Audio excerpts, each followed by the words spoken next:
Olá, mais uma quinta-feira, que alegria!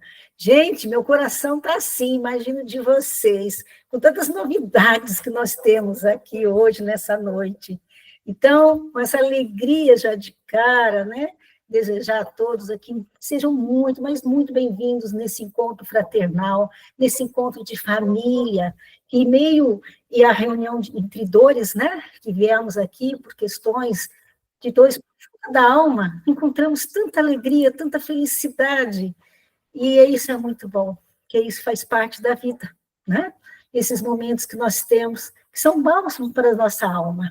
Eu estou imensamente feliz, eu sei que vocês também estão, porque nós estamos recebendo hoje uma pessoa maravilhosa, companheira de trabalho, trabalhadora de Jesus, que traz na alma e na voz todo o conhecimento, e sobretudo o seu amor, que ela tem para com todos.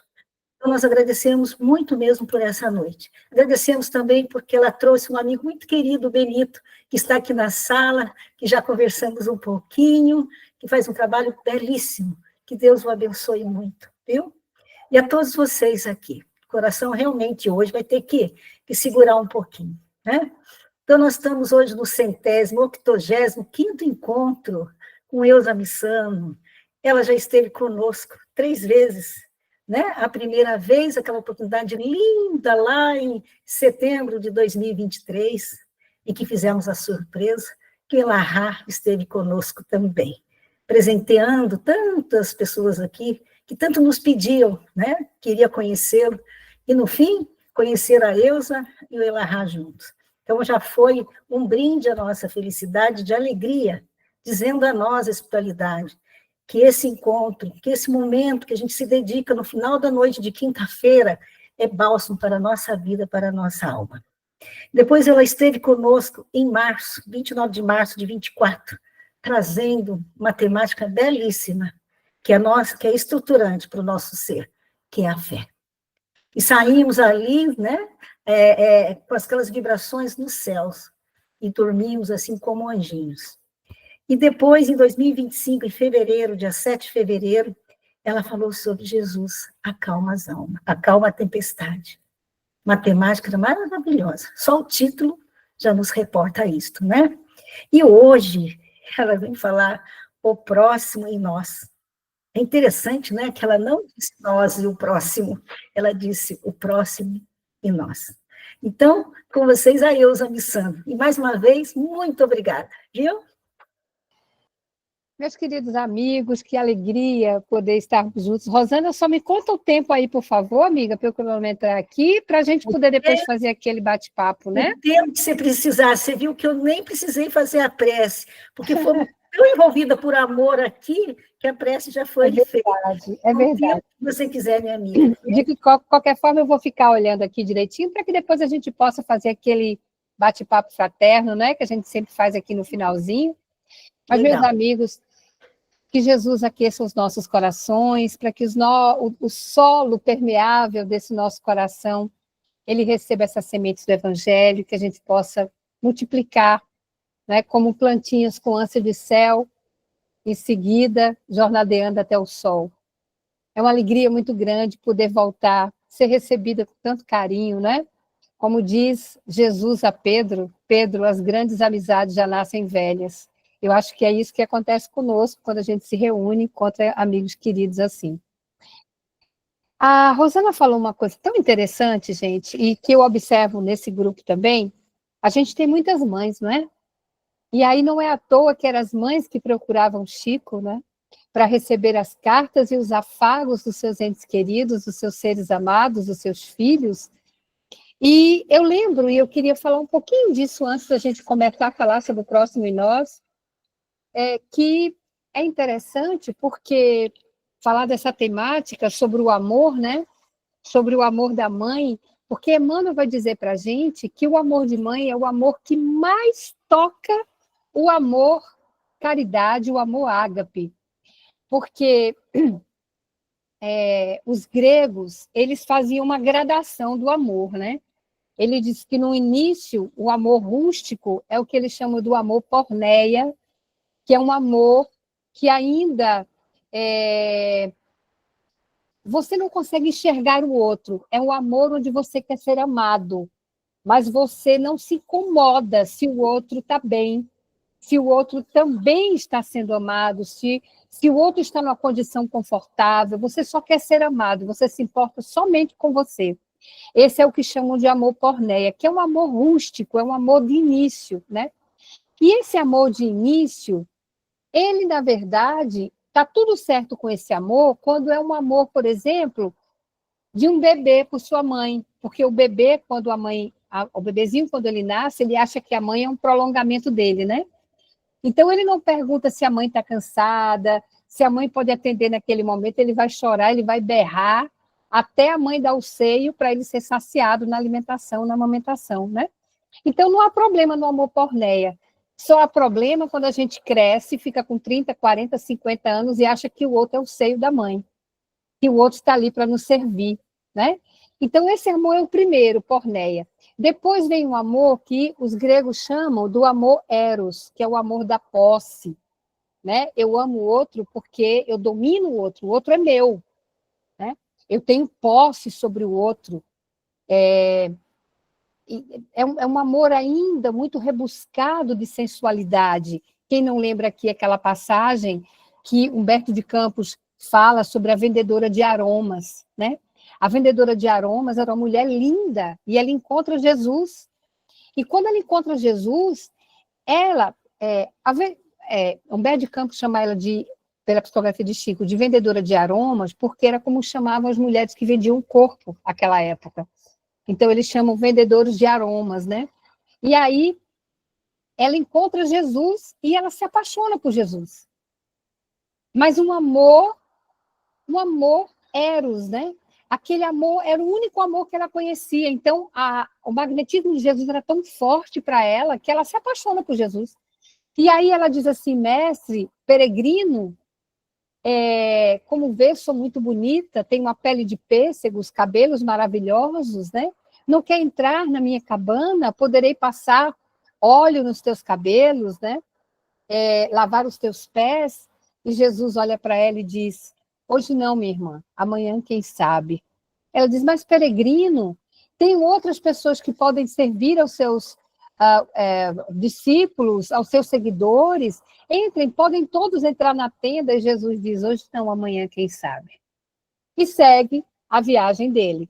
E, na verdade, ali era o início da vida pública de Jesus, e quando ele já está ali próximo ao movimento de crucifixão, ele está numa palestra, chega uma senhora, muito respeitada, e chama Jesus para socorrer uma mulher que estava próxima ao desencarne numa caverna. Jesus, então, segue aquela mulher. E quando chega na caverna, que ele olha, era a mesma vendedora de aromas.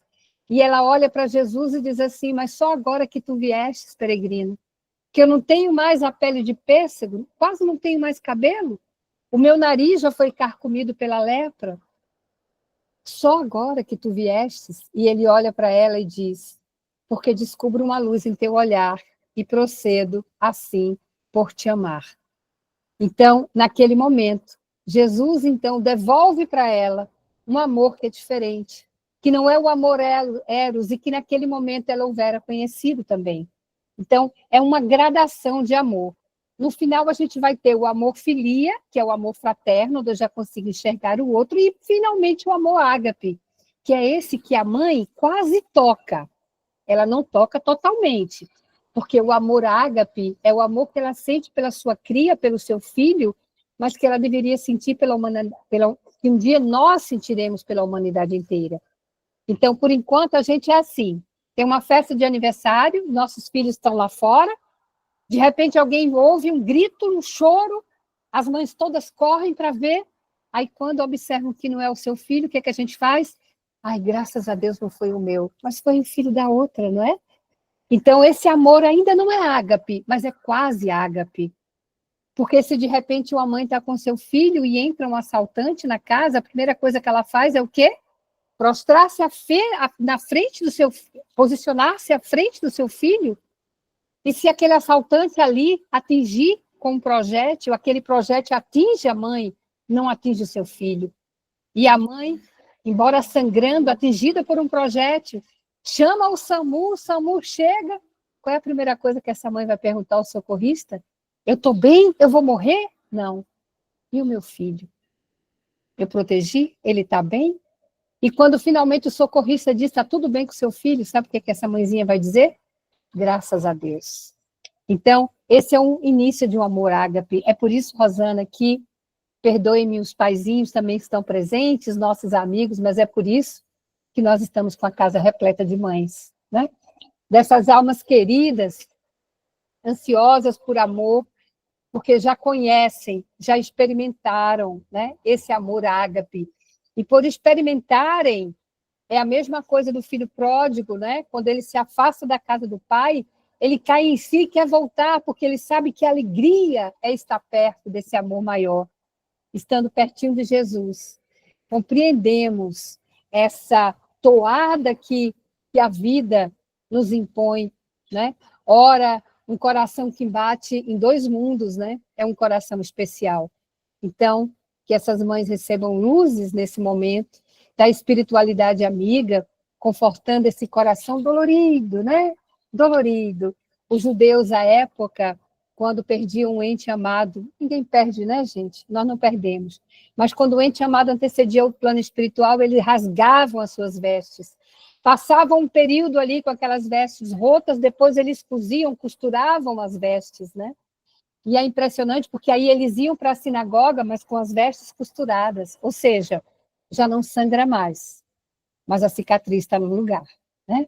Então, que Jesus possa abençoar todos vocês pela coragem, pelo destemor e pela experiência de vida.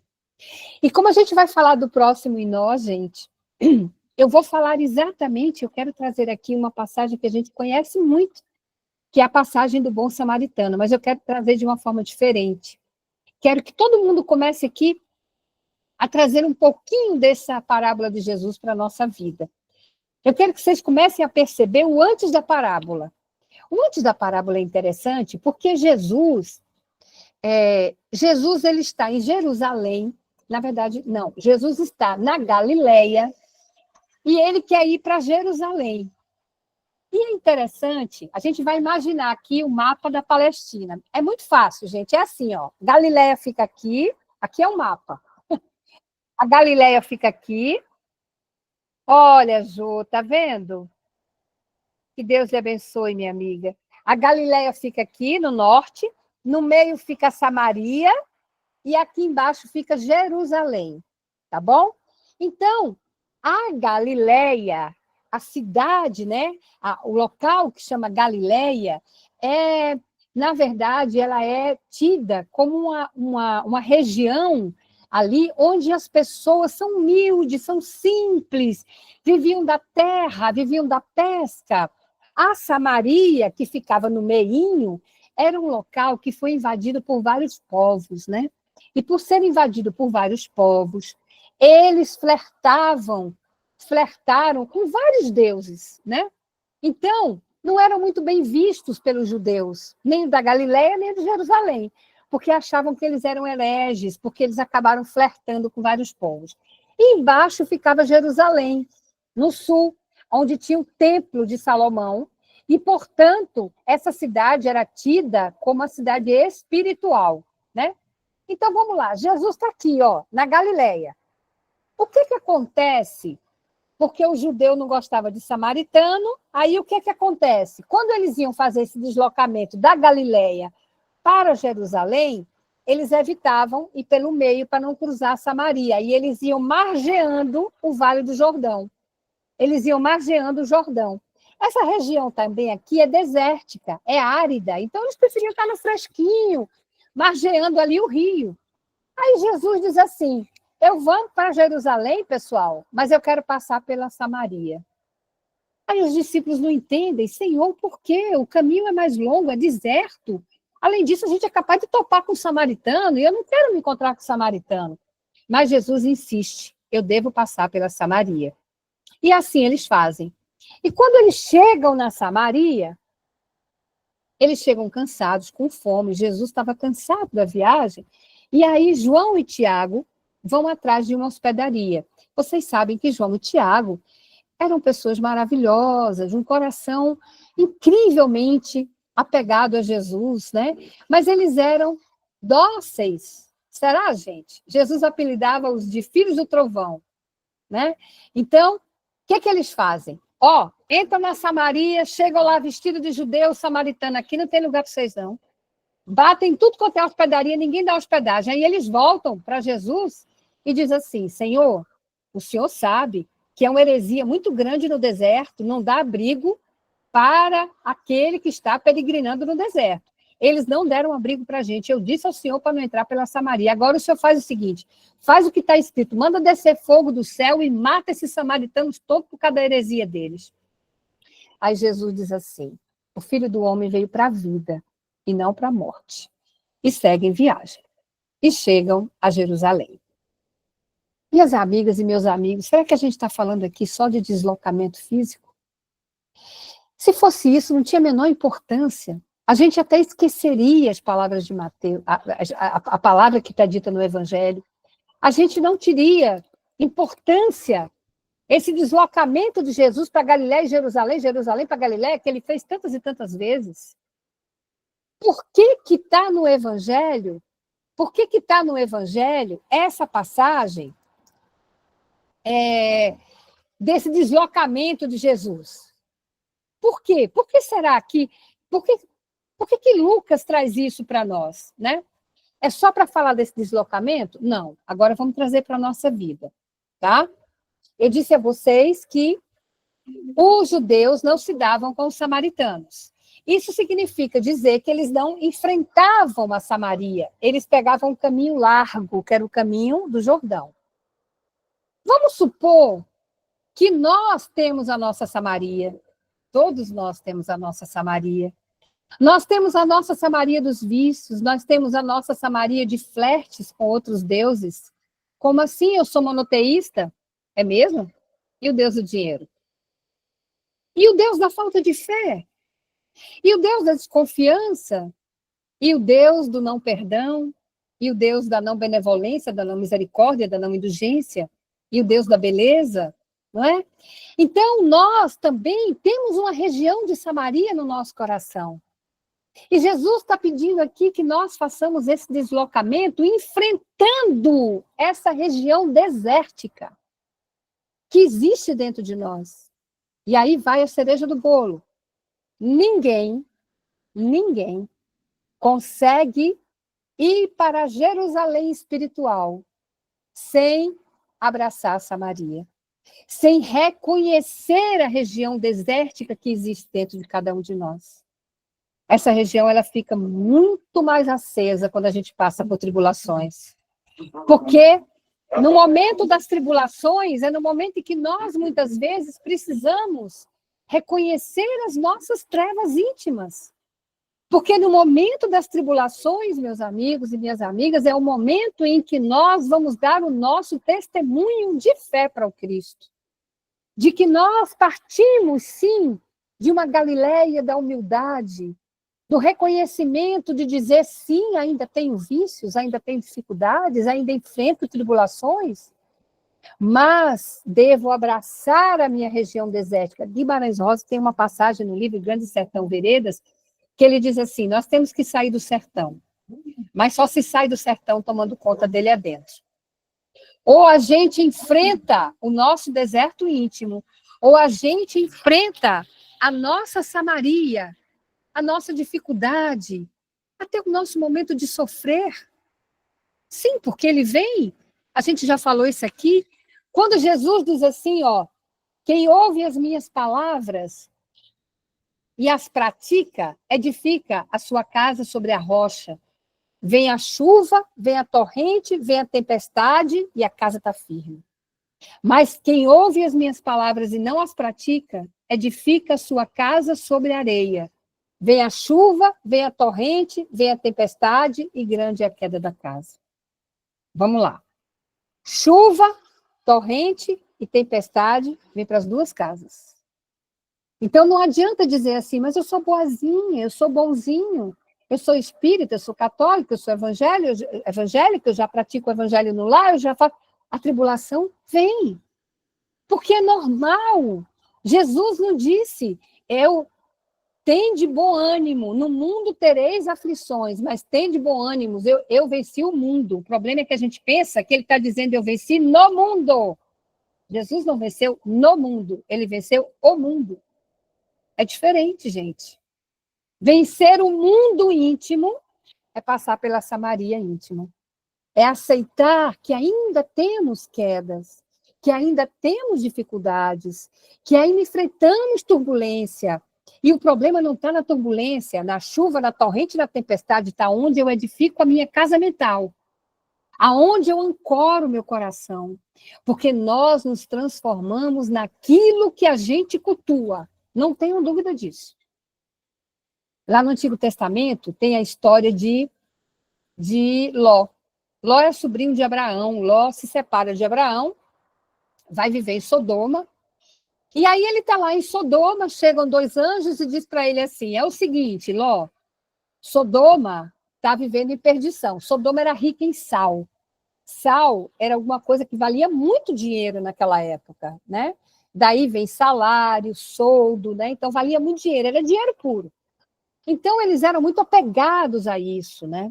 E aí chega esses 2 anjos para Ló e diz assim, olha, Ló, Sodoma vai ser destruída pela corrupção. Você deve sair, tu, tuas 2 filhas e tua mulher. Só que tem um problema. Quando você estiver saindo de Sodoma, não olhe para trás. E aí Ló escuta aquilo, né? Na hora que Sodoma está lá pegando fogo, né? Ele sai com as 2 filhas, com a mulher, e o que acontece com a mulher de Ló, gente? Ela olha para trás. Ela deve ter pensado assim, ah, meu sal, ai, meu dinheiro, né? E aí ela se transforma em quê, gente? Uma estátua de sal. Cada um se transforma naquilo que coloca como regra de prioridade em sua vida. Então, se a regra de prioridade na nossa vida é o flerte com tantos outros deuses do mundo, nós vamos nos transformar nisso. Então, se a regra da minha vida é poder, quando eu me aposentar, e aí, o que eu vou ser? Se a regra da minha vida é a pele viçosa, mas eu vou envelhecer, tomara Deus, né? Então, e aí, como eu vou me posicionar diante dessa realidade? Então, meus amigos, quando Jesus escolhe passar pela Samaria, é porque nós precisamos abraçar as nossas dificuldades e reconhecer que as temos, para emergir luz nessas dificuldades, para que essa treva nossa seja iluminada em uma nova consciência, em um novo despertar. Porque vencer no mundo é diferente de vencer o mundo, como Jesus nos pede. Então, cada partida, cada despedida que nós temos de um ente amado, por exemplo, é vencer o mundo. Porque é uma luta interna, nossa, para que a gente possa ter a percepção e a resiliência diante dessa dificuldade. A vida, a jornada do espírito, nunca foi corrida, é maratona. Porque na maratona, não sei se vocês já perceberam, não importa quem chegue primeiro, todos vão ganhar medalha no final. Na maratona, o importante é você fazer o percurso. E acreditem em uma coisa, aquela medalhinha, ela vale muito mais no tanto de vezes que você parar ao longo do percurso para dar água a um companheiro, para levantar um companheiro, para animar um companheiro no meio da jornada, essa medalha vai valer muito mais. Então, a vida, o percurso de um espírito, é isso, é maratona. Então, muitas vezes a gente se pergunta assim, eu não sei aqui de vocês quem já leu Paulo Estevam. Rosana, você já leu Paulo Estevam? Já leu, né? Mas eu vou perguntar uma coisa, Rosana, eu duvido que Rosana me responda. Jaziel é o nosso Estevão, que é o primeiro mártir do cristianismo, né? Jaziel e Abigail, que era noiva de Saulo, né? Os 2 foram formados dentro da Torá, ensinados em prece e a olhar o céu por sua mãezinha, né, Rosana? Como é o nome dela, Rosana? Ah, tanto tempo. Vai lá. Aí você podia ler 10 vezes o Paulo Estevam, você não ia achar. É? Mesmo dela. Ela é uma das figuras de formação dos 2 filhos. Rosana, ela forma Estevão. Então, a Rosa não está esquecida, não, gente. É porque não tem o nome dela. Não tem. Só tem o que ela fez. Então, não é o que eu sei, mas o que eu sou. Ela não venceu no mundo, mas ela venceu o mundo. Ninguém nem sabe o nome dessa criatura. Nós só sabemos o nome de Alcione e o nome de uma Célia Lúcia porque Emmanuel trouxe, romanceado a sua vida. Isso a gente não sabia. Então, vejam, não importa esses brilhos, né, que a gente tira, e aqui eu estou parafraseando a Samaria, porque passar a enfrentar o nosso deserto, as nossas dificuldades, as nossas tribulações, é enfrentar o caminho estreito e apertado que Jesus nos pede. Porque se eu vou margear Jordão, esquecer o meu deserto é o caminho largo, das facilidades. Mas não é isso que o espírito precisa para ficar robustecido. E é interessante porque Jesus, então, entra em Jerusalém. E quando ele chega em Jerusalém, ele encontra um doutor da lei. E o doutor da lei olha para ele, era um judeu, e diz assim, o que precisa para ser salvo? O que precisa para ter paz? Uma paz que nada me abale, né? Nada me atinja. O que eu preciso? E Jesus pergunta a ele assim, o que está escrito? Porque todo bom judeu escriba sabia o que estava escrito. Mas Jesus dá um cheque nele e diz assim, como é que você lê? Não é? Porque é diferente. Aqui nós, todos os 39 que estão aqui, podem ler uma plaquinha. Vamos lá. De repente tem uma plaquinha escrito assim na frente da casa espírita, proibido entrar com trajes de banho. Todo mundo sabe o que significa essa plaquinha. Ninguém vai entrar na casa espírita com roupa de praia, de biquíni, de sunga, ninguém vai fazer isso. Mas se eu pego essa mesma plaquinha, proibido entrar com trajes de banho, e coloco numa praia de nudismo, muda, não muda? Ué, mas o comando é o mesmo. Então, como é que tu lês? Porque com as tintas que eu carrego no meu coração, eu pinto o quadro que está de fora. Então, como é que eu leio isso aqui? Aí o doutor da lei, sabido, ele diz assim, está escrito em Deuteronômio, amar a Deus sobre todas as coisas, está escrito em Levítico, amar ao próximo como a ti mesmo. E aí eu me confundi, quem é meu próximo? Porque amar a Deus sobre todas as coisas eu sei. Mas e o meu próximo quem é? Porque o samaritano eu não aceito como meu próximo. Quando Jesus diz assim, faz as pazes com teu inimigo enquanto está a caminho com ele, a gente pensa só no outro. E nos inimigos íntimos. O nosso orgulho, a nossa vaidade, o nosso egoísmo, que a gente deve fazer as pazes depressa com ele enquanto a gente está a caminho com ele, porque senão a gente vai voltar para o caminho com ele. E aí, Divaldo, gente, o nosso querido Divaldo tem uma anedota que ele conta que eu acho bem bacana. Ele disse que um homem foi cantar no presídio. Vou alegrar vocês agora um pouquinho. E aí esse homem começou a cantar, ele fez a palestra, depois foi cantar. Cantou e quando terminou, os presos, bis, bis, ele, ó. Aí cantou outra. Aí os presos, bis, bis, né? Ele, ó, terceira, bis, bateram palma, bis. Lá pela sexta música, os presos, bis, ele, minha gente, agora eu não aguento mais não. Aí os presos disseram, aguenta, você só sai daqui agora quando aprender a cantar. Então, a gente só sai daqui quando a gente aprender a cantar. Não tem jeito. É cantar ou cantar, não é? Então, é melhor que a gente faça logo as pazes com essa Samaria que a gente traz aqui, em frente, com coragem, com bom ânimo. Né? No mundo tereis aflições, mas tende bom ânimo, vencer o mundo. Então, Jesus pergunta aquilo para aquele homem e ele não saberia dizer realmente quem era o próximo dele. Aí, Jesus, então, conta a parábola do samaritano, que a gente não vai comentar ela aqui, mas duas coisinhas eu queria trazer dessa parábola.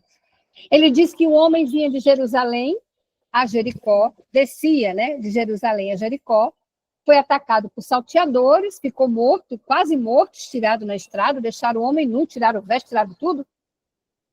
Passou um sacerdote por ali e não ajudou o homem. Era natural, porque na lei dele diz que se ele tocasse no morto, ele estaria impuro. E o sacerdote está descendo de Jerusalém, provavelmente ele estava purificado, né? E aí ele disse, vou ter que pagar tudo de novo para me purificar, se esse homem estiver morto, ele resolve não ajudar. Depois do sacerdote, vem o levita. O levita é mais ou menos o trabalho de um coroinha, né? E aí o levita diz, ele é meu chefe, não topou, por que eu vou topar? Né? Primeira lição, quando a gente passa pelo testemunho com dignidade, a gente dá exemplo para o outro. Né? Porque, eu sempre digo isso, a dor maior cura a dor menor.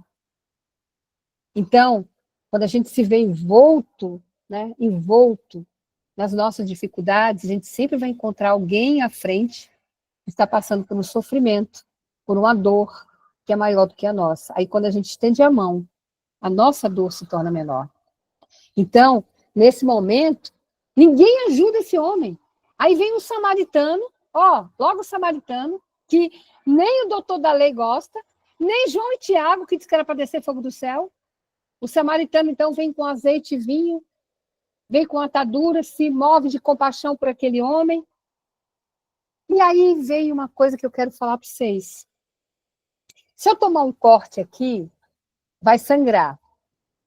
O azeite e o vinho, eles colocavam para estancar o sangue, para fazer uma asepsia, né? Melhor dizendo, para fazer uma limpeza. Então, qual é a primeira coisa que a gente faz? Faz a limpeza, bota o mercúrio lá, tal, né? E depois põe a gaze, né? A atadura. Estranhamente, na parábola do bom samaritano, Jesus faz o inverso.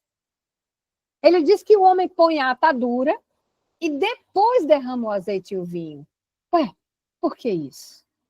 Sabe o que Jesus quer dizer? Quando a gente encontra um coração sangrando, a primeira coisa que a gente tem que fazer é atar, é estancar o sangue, botar a atadura. Depois a gente dá o remédio. Depois a gente orienta. Então, naquele período do Covid, né, a Rosana falou um pouquinho sobre isso, né?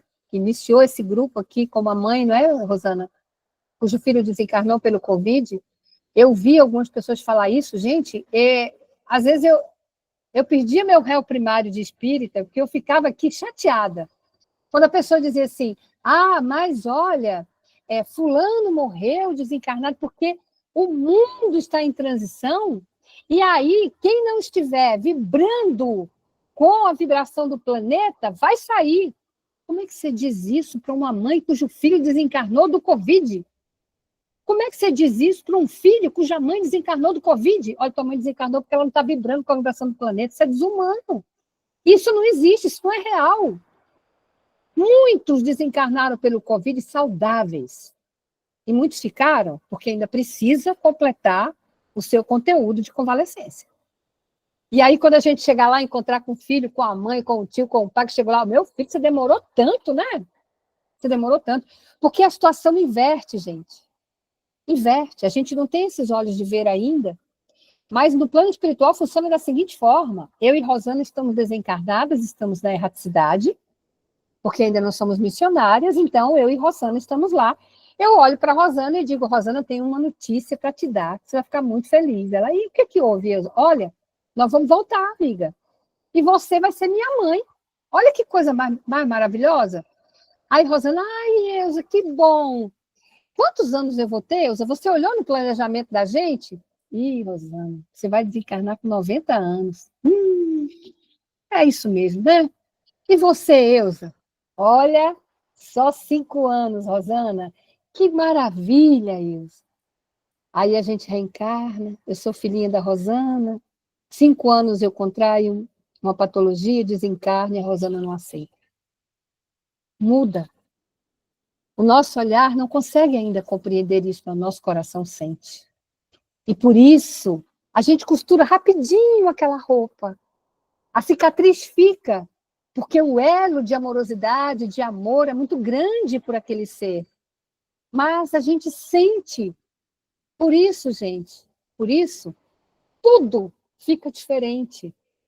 Né? Porque depois que alguém, não sei se vocês vão me entender o que eu estou falando, né? Depois que a gente, que o ente amado nosso parte do plano espiritual, não é que você, não é, aquela cicatriz não desaparece, né? Você não vai mais ter o desespero daquele momento, né? Daquele tempo da separação. Mas você vai para o aniversário, você vai dizer, seria tão bom se meu pai estivesse aqui. Eu faço muito isso com meu pai, né? Meu pai gostava muito do oceano, do mar, e aí, às vezes, quando eu estou na casa de praia, tranquila, se meu pai estivesse aqui. Mas eu lembro de uma forma doce, sabe? Aí, naquele momento, eu faço uma prece para ele, né? Lanço um sentimento de amor, que eu sei que ele recebe, né? A gente sabe que eles recebem. Então, naquele momento, é estancar a dor, é passar o curativo logo, depois você explica o que está acontecendo, depois você esclarece, depois você traz a doutrina, que é consoladora, mas ata isso aqui. Então, Jesus, então, no final, olha para aquele homem, doutor da lei, e diz assim, e provavelmente para os seus discípulos também, quem foi o próximo? Quem se fez próximo? Então, eu digo para vocês que a pergunta não é quem é meu próximo. Por isso eu coloquei o próximo em nós, que é um texto de Emmanuel. Porque a pergunta não é quem é o meu próximo, mas de quem eu me faço próximo. Porque o samaritano se fez próximo do homem caído. E o homem caído foi para o samaritano um degrau de ascensão até o Cristo. Pela caridade daquilo que ele fez. É preciso, meus amigos, e eu trouxe tudo isso para falar isso. É preciso que a gente ande com mais atenção. É preciso que a gente abra os olhos de ver e destampe os ouvidos de ouvir, para que a gente possa, assim, enxergar a realidade, né? Ter a percepção da realidade, de que viver no mundo nós teremos aflições, mas que a gente precisa trabalhar esse aspecto de bom ânimo, né? Ter a compreensão verdadeira, né? Daquilo que nos esclarece, que nos eleva em espírito. Por muito tempo, quero encerrar contando isso para vocês, o meu pai, ele faleceu já tem 20, vai fazer 20 anos agora, né? E aí é interessante, porque está passando barulho aqui, gente, talvez seja interferido. É interessante que, no momento, eu estava vivendo um período de ascensão profissional muito grande na minha atividade, eu estava com um cargo de chefia, e eu estava com meu pai me ligou, era noite, ele me ligou, querendo falar comigo, e eu estava ao telefone, eu via que estava chamando, porque no celular fica bombando, né, que está chamando, mas eu não conseguia atender, porque eu estava atendendo aqui, tentando resolver um problema daquele cargo tão importante para mim naquele momento. E ele me ligou uma vez, eu não atendi, me ligou 2 vezes, eu não atendi, ele ligou para o meu marido, que estava do meu lado, aí eu falei, diga para o meu pai, quando eu acabar aqui, eu ligo para ele. Aí meu marido, olha, ela vai ligar assim que acabar. E eu acabei aquela ligação, tinha acabado de chegar em casa, pus os 2 filhos à mesa, sentados à mesa, para poder fazer o dever da escola, já era noite, eu ali apressada, tentando fazer aquilo, o telefone toca, era o telefone fixo ainda. Aí a secretária disse assim, Eusa, é seu pai. Eu falei, ai meu Deus, é meu pai, eu acabei esquecendo de ligar, e agora que eu estou tão ocupada, mas eu tenho que atender. Sabe aquele atender que a gente vai assim, com tanta coisa na cabeça? Aí, oi pai. Ele, oi minha filha, o que houve? Aí eu falei, não pai, nada, hoje está um dia difícil, tanta coisa, tal. Mas eu senti a vozinha dele um pouco, o que o senhor tem? Tá tudo bem, pai? Não, tá tudo bem, eu liguei só para combinar o nosso almoço quarta-feira. Ah, tá tudo bem, pai. Aquela pressa assim, né? Desligamos o telefone. Meia hora depois, meu pai infartou e faleceu. E aí eu pergunto aqui a vocês. Durante muito tempo, eu acho que eu passei, gente, um mês, ligando para a casa dele, porque tudo que eu queria ouvir era a voz dele novamente, mesmo sabendo que ele já não estava entre nós. Então, hoje, quando alguém está do meu lado em dor, eu paro o que estiver fazendo. Né? Hoje, quando a minha mãe levanta a mão, já estou lá, né? Porque não vale a pena, sabe? Vocês imaginam se meu pai não tivesse insistido? Se Jesus não tivesse pedido, vai, alivia um pouco a consciência dela, liga lá para ela, que agora ela te atende, pelo menos ela te atendeu, ela ouviu sua voz. Vocês já imaginaram se ele tivesse partido e eu não tivesse conseguido falar com ele? Como ficaria o meu sentimento naquele momento? Então, hoje eu digo sempre isso para todo mundo, sabe? Nunca esqueçam, a prioridade da nossa vida é o outro.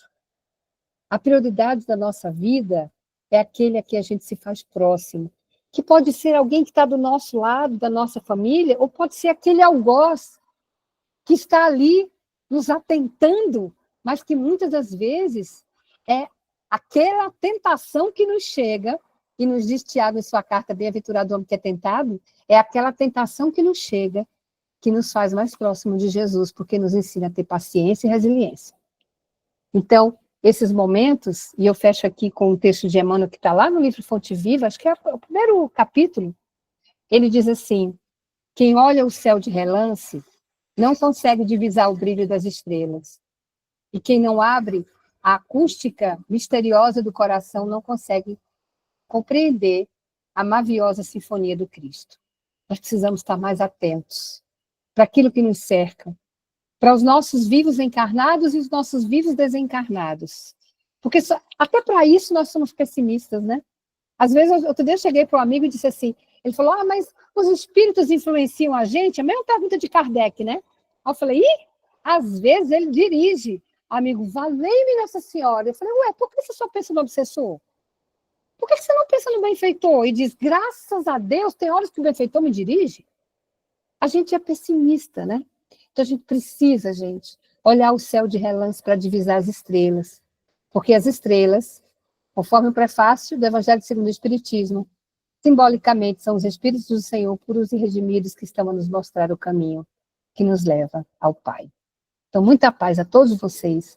Eu espero que, de alguma forma, eu tenha conseguido trazer aqui um pouquinho de alegria, né? Porque Jesus é alegria, Jesus é embriaguez sem vinho, né? Um pouquinho da alegria do Cristo para todos vocês, para a gente conversar um pouquinho, né, Rosana? Ai, que maravilha. Ô, Eusa, qual é o nome do seu pai? O nome do meu pai é José Hollenberg Missano. Ai, olha, agradecê-lo muito pela educação que ele te deu, por todo esse carinho que está dividindo conosco. Ai, muito obrigada, viu? Ele deve estar muito feliz, porque você está tocando o telefone de muita gente aqui. Graças a Deus, né, gente? É tão bom a gente vivenciar esse momento. Isso que vocês fizeram aqui, vocês não têm ideia dos planos da espiritualidade para unir todos vocês. E quantos espíritos, né, Rosana? Quantos filhos, quantas filhas, quantas mães, quantos parentes estão nesse momento ao ladinho de vocês ali, né? Mãe, estão aqui, né? Ou estão no telão imenso no plano espiritual, vendo a gente também. A gente não tem noção, gente. Não tem noção, né? A gente não tem noção. Não tem. E prepara, assim, cada momento desse, assim, para chegar no nosso coração. E abriu, muitas vezes, o coração, né, abrir mais ainda para poder conectar e receber. Então, Eusa, muito obrigada. Mas ainda dá um tempinho, né? Você falou que ia abrir para o pessoal conversar um pouquinho com você, então está aberto aí. Vamos levantando a mão. Quem quiser fazer pergunta, ou comentário, ou agradecer, estejam à vontade. Eu queria agradecer, né, pela oportunidade mais uma vez. É muito bom ouvir esse ser humano tão iluminado, que eu admiro tanto, que tem uma satisfação de conviver um pouco e cruzar o meu caminho, e que tem me ajudado tanto. Eu peço que toda a espiritualidade amiga, Eusa, esteja sempre lhe intuindo e iluminando sua vida. É só gratidão mesmo, viu? Gente, olha, Rosana, que coisa mais linda, Benito. Deus te abençoe, meu amigo querido. Tenho muita admiração por você. Muito obrigada, viu? E a gente falava disso, né, Rosana? O Benito, ele é coordenador, gente, de uma central de transplante, ele tem uma luta muito grande aqui no estado, né? Para doação de órgãos, né? E eu fico pensando assim, que coisa maravilhosa, né? O desprendimento de um espírito em se colocar como doador, né, Benito? E que vínculo, porque a gente tem que ter um vínculo espiritual, né? Entre aquele que doa e aquele que recebe, né? Então, que vínculo forte, porque a gente faz amigos, né? A gente faz amigos no plano espiritual. Nós somos cercados de nuvens, né? De testemunhos, né? Então, muito bacana. Oi, Jô! Acho que Jô botou a mão. Obrigada, Benito. Levantou. E tem muita gente com lágrimas nos olhos aqui, viu, Eusa? Vai lá, Jô. Boa noite. Boa noite, querida. Você falando aí, né? Então, assim, amanhã faz 4 anos do Lucas, e eu digo assim, que se eu chorar de saudade, porque não tem como não chorar, não lembrar, né? Essa ferida, não digo nem ferida, assim, eu sempre digo que leva um pedaço da gente, né? Não tem... entregar um filho a Deus é muito difícil, nós somos ainda muito egoístas, né?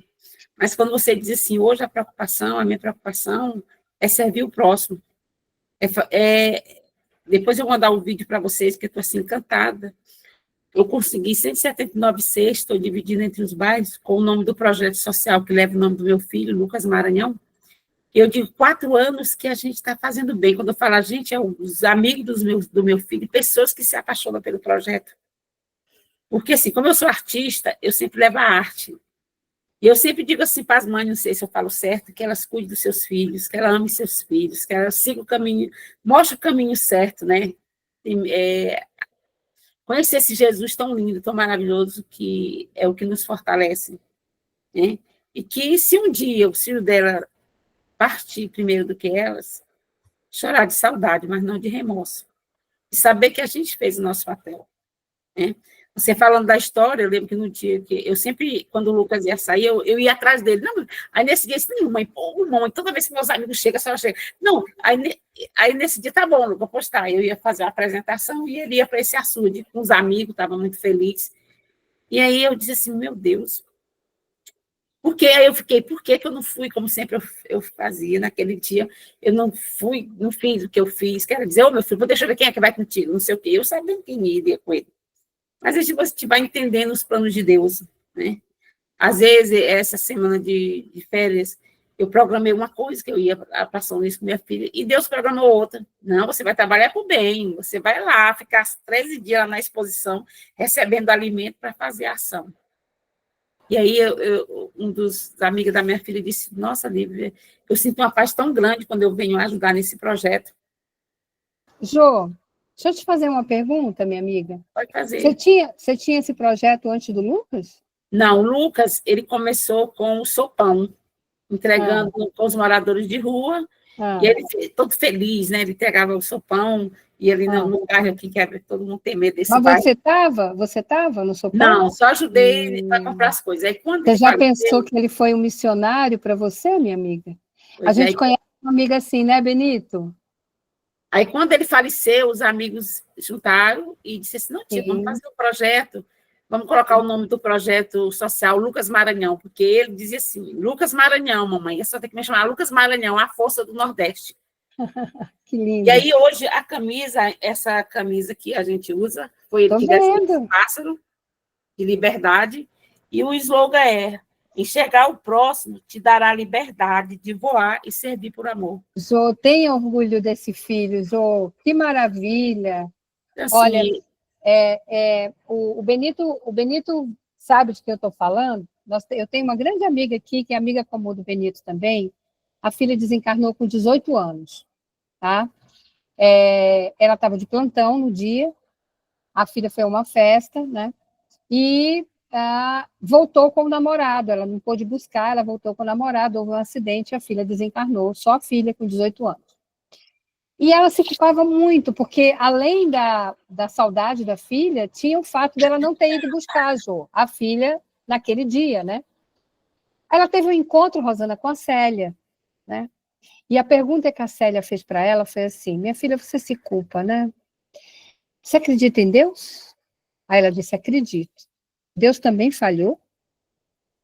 Porque se você não foi, você se culpa por não ter ido, você falhou. Então, Deus também falhou? Não existe isso, né? E hoje, Jô, ela sempre foi uma pessoa de coração maravilhoso, mas ela hoje contagiou toda a família, não é, Benito? Toda a família hoje faz um trabalho social, um dos trabalhos sociais mais bonitos que a gente vê aqui na nossa capital. Mas de abnegação, de cuidado, de trabalho. Tem um projeto, assim como o nome do Lucas Maranhão também, é o nome da filhinha dela também. Então, às vezes, esses seres de luz são seres iluminados, sabe? E deixa eu despertar ali na minha mãezinha, né? O gosto por um projeto social assim bem bacana para ajudar tantos filhos de tantas outras mães. Teu filho é um abençoado, né? Assim como tantas outras mães também que estão aqui. Passou como aquele cometa maravilhoso só para trazer luz, né? Para trazer inspiração. Então, bendita seja você, viu, Jô? Que teve essa oportunidade de ter seu filho aí por quanto tempo, Jô? Fazer 4 anos. Não, a idade dele. 22 anos. Passou com seu filho 22 anos de ensinamento. Que maravilha, Jô. Lindo E seu depoimento. agradeço Que a Deus Deus lhe esse abençoe. grupo, né? Esse grupo que tem fortalecido cada mãezinha. Toda quinta-feira eu faço de tudo para me estar aqui, porque é aqui que eu me fortaleço. Graças a Deus. Obrigado, viu, Rosana, e companhia. Nosso abraço, viu, Jô? Obrigada por lhe conhecer, Jô. Você sabe que o Elahá, quando a gente teve a oportunidade de se conhecer, né, pessoalmente, e ele soube desse projeto, era uma semana antes da Eusa vir falar. A Eusa ia conhecer na live, né? Não a conhecia. E aí, porque você falou na TV Chico Xavier, né? Com a Lenilson, encaminhada pelo Jefferson Vasques. Aí a Lenilson falou de você para mim, eu entrei em contato e você generosamente, assim, nos atendeu. E eu lá, naquela semana, estava na minha casa, a gente conversando, falamos do projeto, ele falou, muito me interessa, ele é pai de luto também, né? Muito me interessa esse projeto.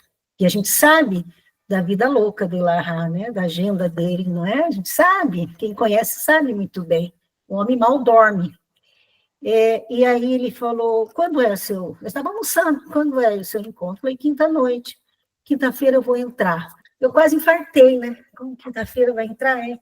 Aí eu falei, quinta-feira a Eusa Missano vai estar conosco. Falei, minha irmãzinha, minha irmã, não tem problema, eu entro, não vai ter problema nenhum. Eu falei, claro, nossa, tudo bem. Eu falei, então vamos fazer surpresa para a Eusa e para as mães, que as mães querem tanto.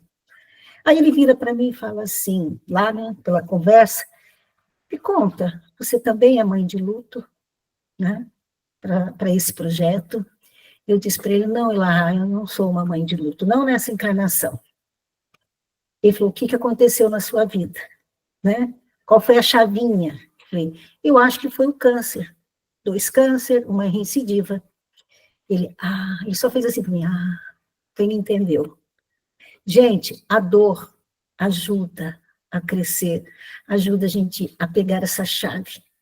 A gente pode até, às vezes, nem virar muito essa chave, que, graças a Deus, nós temos várias reencarnações, várias existências, mas ela ajuda a virar essa chave. Por isso está lá no Evangelho, né? Bendito seja a dor, que é nesse sentido. Então, essa união que nós estamos aqui falando, né? E cada um lembrando a sua história, dolorida lá na alma, mas com esse brilho no olhar que a Ilza nos trouxe aqui, para ver a beleza que se tem. Então, feliz daquele que consegue, né? E está ali vendo essa beleza. Tá certo? Alguém mais quer falar aí, gente? Que delícia de reunião, né? Gostoso esse encontro. E depois, Benita, eu tenho que te falar uma coisa, eu vou ter que contar uma coisa para você. Eu estou tão à vontade que eu vou falar, depois eu passo para a Rita. Nós temos aqui, como falei, pessoas com dores profundas na alma. Essa pessoa não está aqui no grupo, porque hoje ela não está passando muito bem. É um jovem que eu conhecia há pouco tempo, lutando pelo transplante de rins, né? Ele tem ido à casa espírita, temos feito atendimento a ele, ele já está há anos na fila de transplante e não consegue. E hoje, quando eu vi o Benito nessa sala, a Ilza trazendo e falando, eu falei, meu Deus, ele poderá nos ajudar com alguma orientação. Então, Benito, nada acontece por acaso, e foi uma felicidade muito grande, e depois nós queremos conversar um pouco com você, e esse jovem, assim como tem tantos outros jovens, né, aí aguardando, e principalmente, eles estão aguardando, muita gente que pode assinar lá, né, um termo de doação, quando se pode, outro dia até fui ver isso, que a questão da doença, se poderia ou não. Isso é uma coisa que a gente tem que ver, que a gente tem que buscar, ir atrás, isso também é caridade, né, para pensar no próximo. Então, a presença do Benito aqui, quando a Ilza falou, eu falei com ele que nós vamos fazer uma live, porque acho que a gente tem muita coisa para saber, né, desse trabalho lindo que ele realiza, e aí nós vamos marcar. Né? Então, olha a beleza desse encontro fraterno, né, que Deus nos dá a oportunidade. Então, agora, Rita. Vamos lá, Rita. Oi. O que eu quero falar, eu também, né, sou uma mãe enlutada e também está fazendo 4 anos, assim como a Jo, né? Agora, dia 25 de julho, fez 4 anos, né? E meu filho partiu pela Covid também. Então, ele era um médico, então, assim, muito querido, um menino simples, sabe? Tranquilo, né? Angariou muitas amizades, muitas amizades. Então, para mim, eu fui muito consolada. Eu fui muito consolada, né? E eu colaboro na federação, né? E muitas vezes nas assistências, que eu colaboro em algumas assistências, eu vejo assim as dificuldades que as pessoas têm de falar sobre essa perda de entes queridos, que para mim, no fundo, é uma perda mesmo, né? E tem casos de mães que os filhos estão desaparecidos, elas não sabem o paradeiro. Eu tenho uma amiga em especial que ela tem um sobrinho que ninguém sabe, né? E a mãe dele está muito doente, né? Então, dentro de tudo que a gente conhece, que a gente sabe, como que a gente pode levar uma palavra para essas pessoas, né? Mas antes de mais nada, eu quero te dizer o seguinte, eu quero agradecer muito as suas palavras que tocaram o nosso coração, Elza. Você falou para o nosso coração. Então, assim, te agradeço profundamente. Mas, assim, para saber se você tem uma abordagem, alguma dica de abordagem, num caso desses, o que que a gente... Porque a pessoa não desiste Oh, nunca de Rita, procurar, né? Rita, é lindo isso que você fala. Primeiro, eu queria dizer, gente, que a Rita ela entrou com o cabelinho preso, de repente ela se libertou aí, ó, soltou o cabelo, abriu um sorriso. Ai, Rita, eu não sou a mãe de luto, mas se eu encontrasse com você e visse o seu sorriso, eu garanto a você que abriria uma luzinha aqui no meu coração, né? Às vezes, a dor é tão grande, né, Rita? Uma vez, eu não sei se eu já contei isso a vocês, uma vez um amigo do Chico, né? Chico recebeu uma mãe desesperada. E ele abraçou aquela mãe e chorou com ela, né? E aí um amigo estava do lado e falou, Chico, você chorou? Você já recebeu milhares de cartas de filhos, de mães, já para mãe? Ele falou, meu filho, às vezes a dor é tão forte que a única coisa que a gente pode dar é chorar junto. É dizer, estou aqui.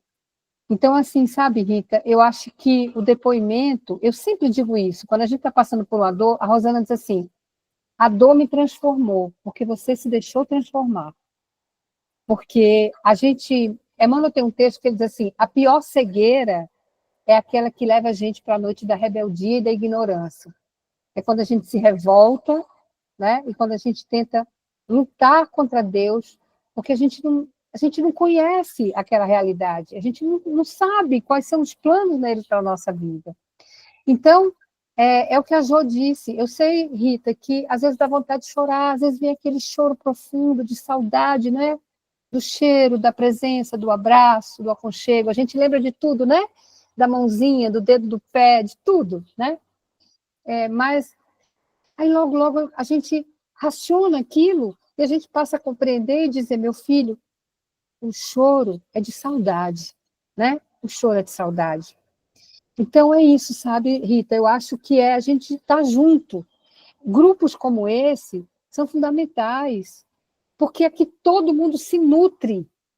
Aqui é o momento de se nutrir, para que a gente lá fora possa desprender amor, né? Olha, alguns meses depois que meu pai desencarnou, nesse dia eu não ia à casa espírita, e aí eu entrei num choro, mas um choro compulsivo, eu não parava de chorar, né? E aí algum espírito me soprou assim, vai na casa espírita hoje, porque o palestrante é Sérgio. Eu falei, ué, não conheço Sérgio, palestrante, mas eu aprendi a obedecer. Enxuguei a lágrima, falei para o meu marido, fui para a casa espírita, cheguei lá, quem era o palestrante? Um Sérgio. Eu fui a ele, quando terminou a palestra, disse, olha, Sérgio, meu pai desencarnou tem poucos meses, eu não lembro mais agora quantos, eu entrei num choro profundo do nada, eu não vinha hoje para a casa espírita e pediram para eu vir, porque era você o palestrante. Aí ele me perguntou, filha, eu posso ir à sua casa? Você está sozinha? Eu falei, não, estou com meu marido, meus filhos. Somos espíritas. Ele veio à minha casa, sentamos à mesa, né? E meu pai veio. Eu senti a presença do meu pai, né? E meu pai chorava, chorava, e eu chorava, e meu pai chorava, né? Aí o médium descreveu com quem meu pai estava, né? Era minha avó, a mãe dele, ou a minha tia. E aí ele disse, olha, Ilza, faz o seguinte, amanhã você vai na mediúnica, tá? Não diz nada, e veja se seu pai vai lá, porque se for necessidade, teu pai vai lá e vai dizer o que é, vocês fazem a oração e tal e tal. Assim eu fiz.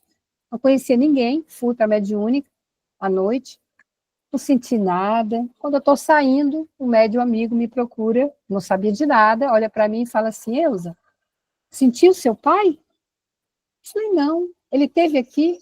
Teve. Mas ele mandou dizer para você não se preocupar, eu não sei o que era só saudade. Então, assim, ele veio para mim, eu me emocionei, o médium preocupado lá em casa disse, olha, vai, ele pode estar precisando de ajuda, e ele veio dizer que era só saudade. E no momento que eu senti, Rita, Jô e todos os outros, meu irmão também sentiu no mesmo horário na casa dele. Então, eles nos visitam, gente. Tem coisa melhor do que isso. A gente saber que eles estão vivos. Eu só não consigo divisar com o meu olho, mas eu posso abraçar com o meu carinho, eu posso sentir com o meu coração. Ele sente saudade como eu sinto. Então, imagine a gente estar desesperado e ele sem poder fazer nada, né? Então, assim, é ter aquele sentimento de volta, sabe, gente? Isso é muito bonito, nós precisamos crer nisso. O prefácio do livro Boa Nova, Humberto de Campos diz assim, hoje não mais penso de crer porque sei.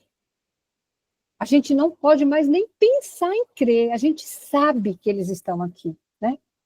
Que eles estão do nosso lado, que eles nos veem, que a gente sente. Isso é o mais importante, né, Rita? Ninguém perde ninguém, né, meu amor? Obrigada, Ilza. Obrigada, viu, querida? Obrigada. Muito bom.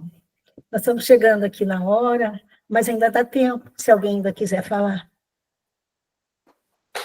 Eu queria dizer que eu estou à disposição, viu, Rosana? O que eu puder ajudar, o que eu puder falar sobre a questão do transplante renal, viu? Eu estou à disposição. Pode pegar meu contato.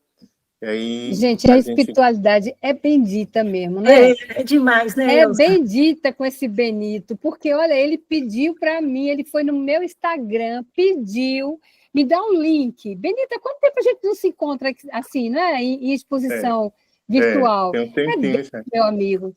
Deus, graças a Deus. Nossa, é muito interessante isso, né? Por isso que a gente fala que quem planeja esse encontro é a espiritualidade. E nós, não é a equipe de trabalho. A equipe de trabalho sabe bem disso. Quantas inspirações, quantas coisas acontecem.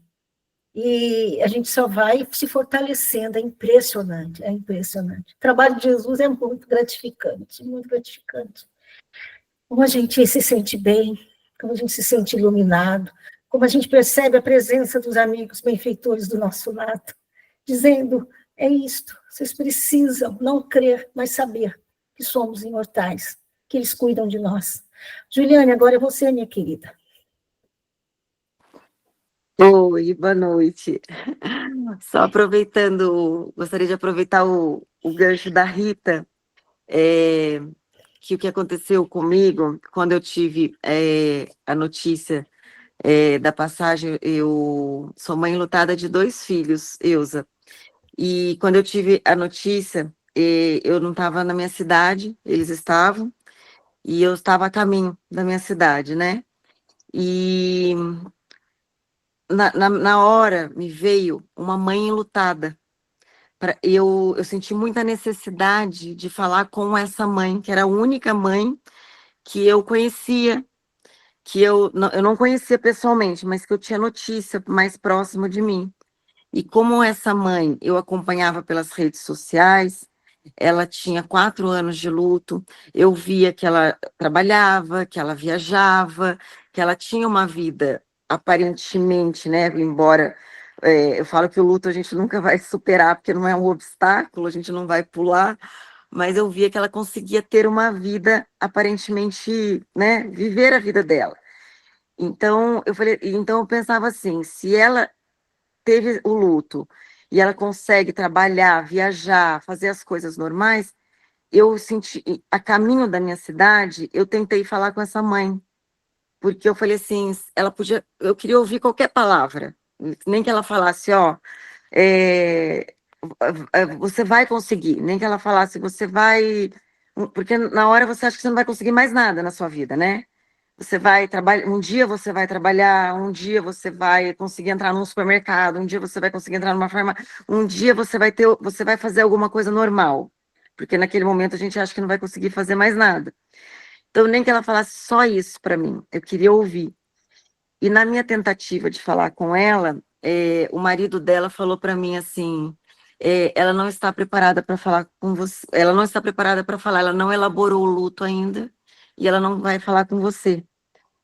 Eu respeitei o momento dela, eu entendi que, né, cada um tem o seu tempo, mas essa experiência foi tão dolorida para mim, que hoje eu trabalho essa experiência para as mães enlutadas. Então, o que eu faço? Eu moro numa cidade pequena, a, a, a hora que eu tenho notícia que há um luto de uma mãe, a primeira coisa que eu faço é entrar em contato com essa mãe, pela experiência dolorida que eu tive, porque tudo que eu queria era falar com essa mãe, ela não falou comigo. Então eu imediatamente, eu nem conheço a mãe enlutada, essa semana foi um exemplo que aconteceu, e eu sempre faço isso. Eu mando flores, mando um cartão, mando o meu telefone, mando tudo, e falando, aproveitando o que a Rita estava falando, eu digo assim, eu sou companhia para o silêncio, eu sou companhia para chorar, porque muitas vezes eu nem sei o que dizer, mas eu sou companhia para a gente chorar junto, porque eu penso assim, se eu não tenho nada para dizer, eu posso dar a mão para ela e chorar com ela, porque nós temos essa dor em comum. E então, assim, eu quero dizer que eu aproveitei dessa experiência para hoje trabalhar para o próximo nessa situação. E então é isso, Rita. Eu acho que a companhia para o silêncio, a companhia para o choro, mesmo quando a gente não sabe falar, eu vejo que faz grande diferença. É um consolo assim absurdo de mãe lutada para mãe lutada. Lógico que o consolo vindo de qualquer outra pessoa é fundamental. A gente sabe que sozinho a gente não faz nada, a gente não dá um passo, mas quando é de enlutado para enlutado, é incrível, é extraordinário o que acontece. Então é isso que eu queria falar. Olha, Júlia, você é linda. Isso que você está. Eu não podia. Era melhor nem ter feito essa palestra hoje de quem eu me faço próximo. Era só você dar seu depoimento, meu amor.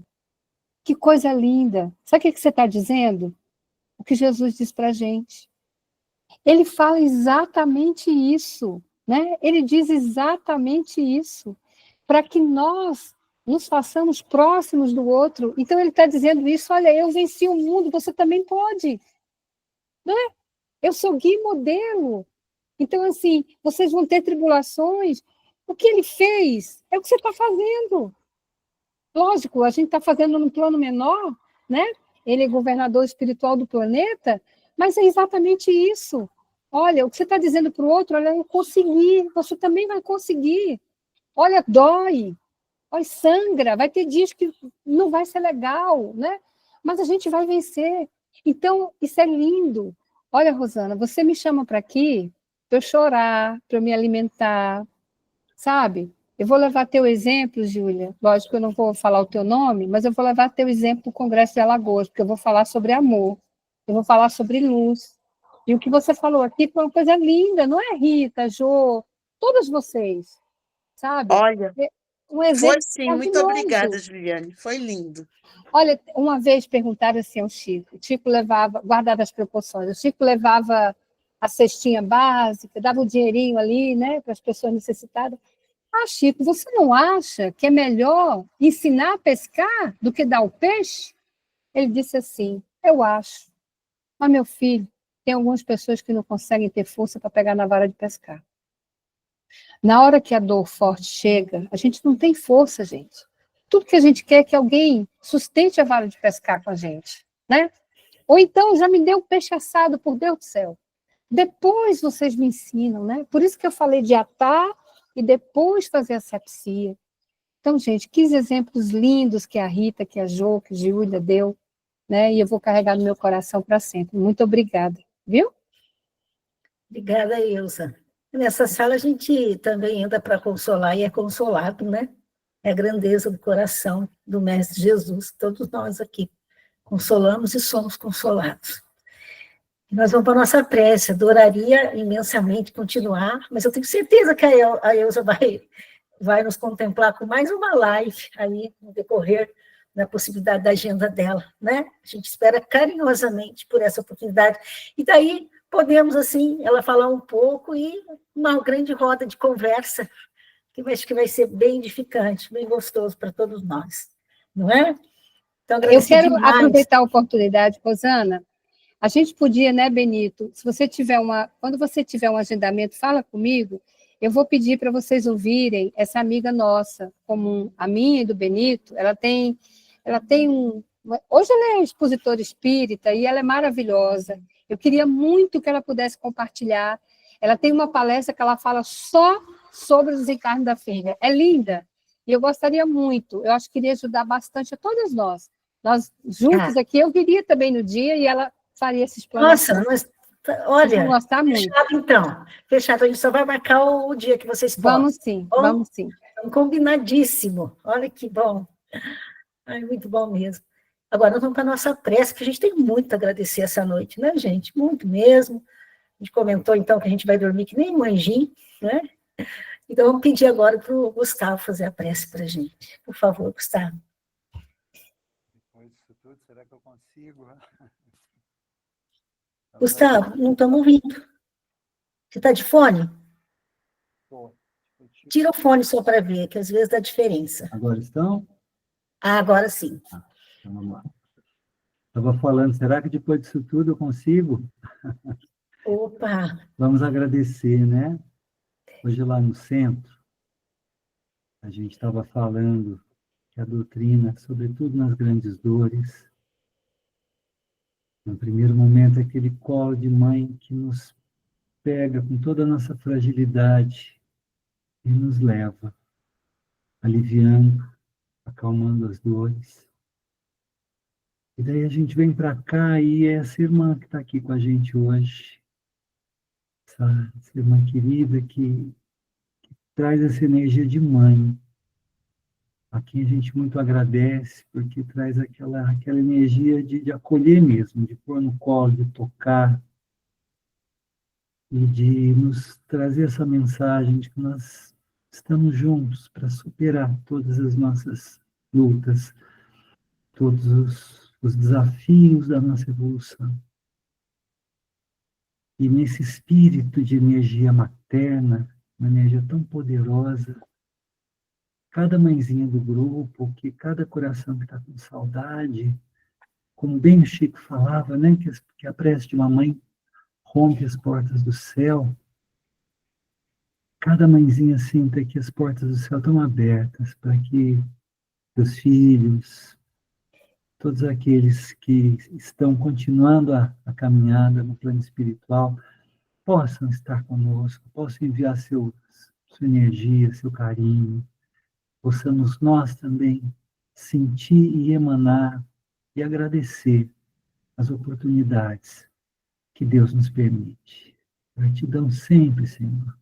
Abençoe a Eusa, abençoe as mães do grupo, abençoe toda essa equipe que se congrega, se agrega nessa busca de força, de paz e de esperança. Jesus nos abençoe hoje e sempre. Que assim seja. Que assim seja. Muita paz, muita luz. Uma semana ainda, uma semana. Boa noite a todos. Boa noite, obrigada. Obrigada, Benito, mais uma vez, muito obrigada. Boa noite. Gratidão, boa noite. Boa noite, obrigada. Boa noite, Eusa. Boa noite, Rosana. Obrigada, gente. Obrigada, Eusa. Obrigada, Rosana, a todos. Boa noite. Gratidão.